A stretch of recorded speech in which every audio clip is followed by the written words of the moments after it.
그 여자가 제 앞에 무릎을 꿇고 그러더라고요. 부탁입니다. 우리 가족 좀 살려주세요. 회장님. 그 순간 제 안에서 모든 기억이 휘몰아쳤습니다.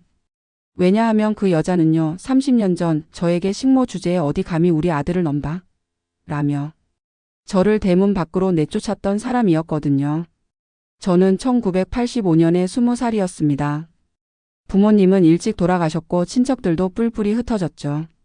친구 하나 없이 서울에 올라와 식당 접시 닦기부터 시장 야채가게 심부름까지 안 해본 일이 없었습니다. 서울의 겨울은 시렵고 여름은 뜨거웠습니다. 지하 단칸방에서 겨울을 나려면 신문지를 이불 밑에 깔아야 했죠. 비가 오는 날엔 물이 차올라 구석으로 의자를 모아 잠을 자곤 했습니다. 그러던 중 운 좋게 소개받은 게 강남의 한 재벌가 식모 일이었습니다. 겉으로 보기엔 좋은 일자리처럼 보였지만 그 안에 들어가 보니 달랐습니다. 집안일을 도와주는 게 아니라 말 그대로 하루 종일 허리 굽히고 손과 무릎으로 사는 일이었죠. 그 집엔 사람들이 많았습니다. 장남, 차남, 막내 거기에 큰 며느리, 손님, 친척들까지. 식사 시간엔 대여섯 쌍이 동시에 차려졌고 저는 하루에도 수십 번 식당과 부엌을 오갔습니다. 조금이라도 상이 늦게 차려지면 뭐 그렇게 굶더? 하고 눈초리를 주었고 국에 간이 조금만 새도 너 입맛에 맞춰야 하냐? 하면서 그릇을 던지듯 내밀었습니다. 그래도 저는 묵묵히 일했습니다. 욕을 먹어도 손등이 데어도 아무 말도 하지 않고 그저 하루를 넘기기 바빴습니다. 그 집에서 저는 이름도 없었습니다. 항상 야 거기 식모 그렇게 불렸죠. 누군가 제 이름을 부른 건 정말 오래된 일이었습니다. 하지만 저는 포기하지 않았습니다. 처음 일을 시작한 그날부터 하루에 30분씩은 국어책을 펼치자고 마음먹었어요. 쓰레기 버리러 나갈 때도 남은 밥을 치울 때도 문제집 한 권을 앞치마 안에 숨기고 다녔습니다. 야간 고등학교는 제게 유일한 탈출구였습니다. 기운이 없어 졸기도 했지만 칠판 앞에 서는 선생님의 말 하나, 칠판에 분필 자국 하나가 제겐 희망처럼 느껴졌습니다. 그 길을 가는 저를 보고 주방 이모가 이렇게 말하더군요. 순자야, 그런다고 뭐가 달라지니? 그냥 적당히 살아.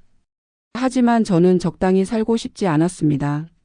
어릴 적 어머니가 그러셨어요. 순자야, 사람은 누구나 이름을 부르며 살아야 해. 누가 널 이름으로 불러주면 그게 내 인생이야. 저는 제 이름을 부르는 사람 한 명만 있어도 좋겠다는 꿈을 꿨습니다. 그 이름이 그 존재가 되고 싶었습니다. 그러던 어느 날이었어요. 그 집 막내 아들이 제가 보고 있던 문제집을 보더니 누나 책 좀 같이 볼래요? 라고 말을 하더라고요. 그 말이 얼마나 따뜻했는지 모릅니다. 그날 이후 저는 처음으로 누군가와 눈을 마주하며 웃을 수 있었습니다.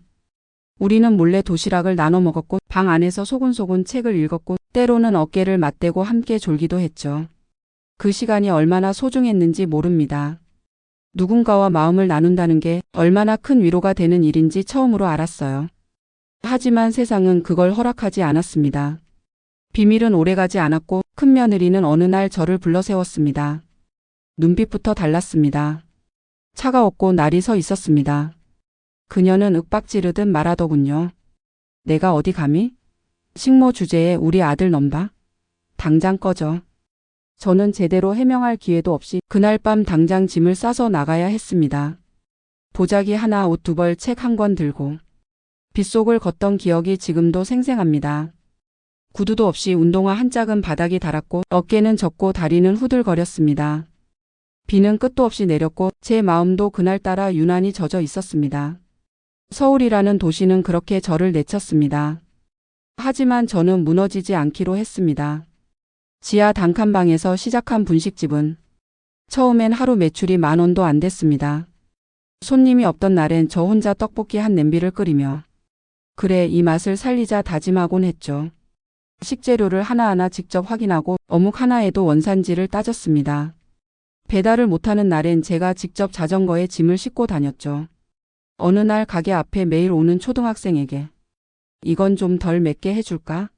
하고 물었더니 그 아이가 활짝 웃으며 고개를 끄덕이더라고요. 그 작은 고갯짓 하나에 아, 내가 사람으로 사는구나 싶었습니다.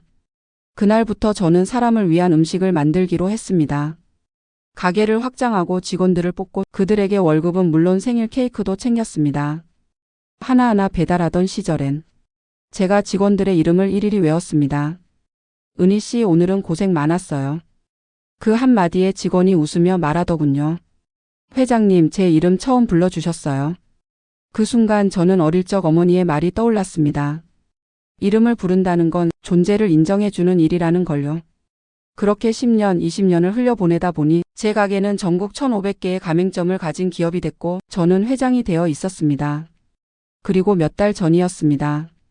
비서가 가져온 서류 하나에 손이 멈췄습니다. 회사명 한성개발 대표이사 박정혜. 그 이름을 보는 순간 제 안에 시간이 멈추는 듯 했어요. 눈앞이 흐려지고 손끝이 차가워지더군요.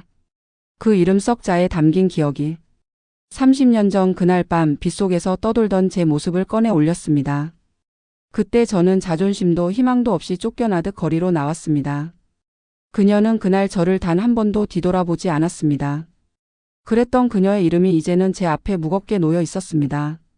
잠시 호흡을 가다듬고 저는 서류를 끝까지 읽었습니다. 회사의 재정 상태, 부채 상황, 사내 분위기까지 모든 것이 무너지고 있었습니다. 그럼에도 불구하고 이 회사를 살릴 수 있는 마지막 열쇠가 제 손에 쥐어져 있다는 사실이 참 묘했습니다. 저는 비서에게 말했죠. 그 대표 직접 회장실로 오시게 해요. 며칠 후 회장실 문이 열렸습니다. 그녀가 나타났습니다. 세월이 아무리 흘렀어도 그 얼굴은 단박에 알아볼 수 있었습니다. 눈가에 깊게 패인 주름, 늘어진 어깨, 불안한 손끝. 예전보다 야위었고 자신감도 없었지만 그녀는 여전히 그 박정혜였습니다. 그녀는 처음엔 제 얼굴을 똑바로 보지도 못했습니다. 말없이 고개를 숙이더니 두 손을 모으고 절 올리듯 끌어앉았습니다. 그리고 입을 떼더군요. 회장님, 우리 회사 지금 부도 위기입니다.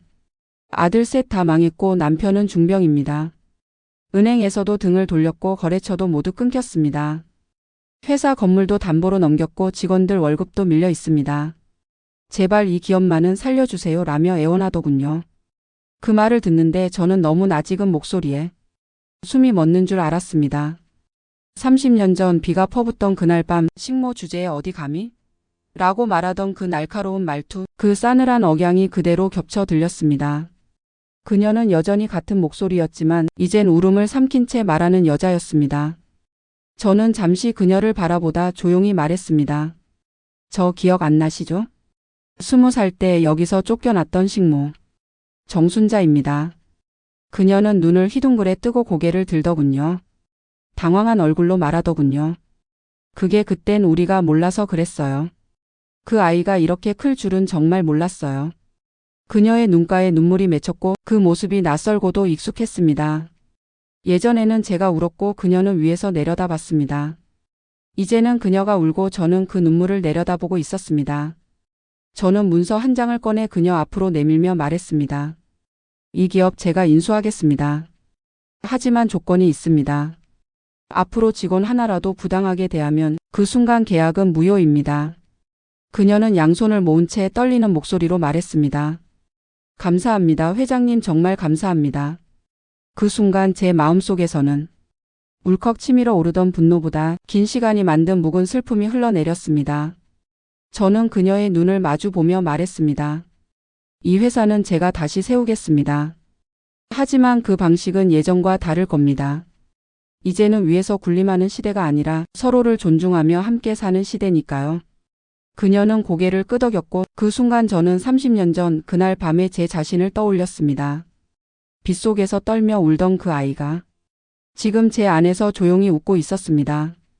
그리고 저는 조용히 깊게 한숨을 쉬었습니다.